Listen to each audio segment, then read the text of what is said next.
पाळी खूप जास्त येतो, पोट फुगल्यासारखं वाटतो, कंबरदुखी, वारंवार लघवी किंवा प्रेग्नन्सीमध्ये अडथळा, हे फक्त सामान्य नसू शकता.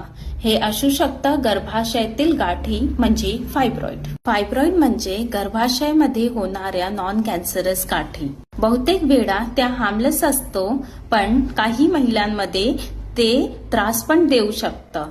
त्याचे लक्षण असं असतं की जास्त ब्लिडिंग, पाळीत मोठी गाठे किंवा क्लॉट्स, पोटात जडपणा वाटणं, कंबरदुखी, इनफर्टिलिटी किंवा रिपीटेड मिसकॅरेजेस. त्याची लक्षणे आयुर्वेदाच्या उपचाराने कमी करू शकता.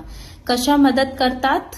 दोष संतुलन, एक्सेसिव्ह ब्लिडिंग कमी करणे, वेदना कमी करणे, हार्मोनल इम्बॅलन्स सुधारण्यास मदत करणे, कंबरदुखी कमी करणे, लाईफस्टाईल आणि पंचकर्माने लक्षणं खूप कमी होतं.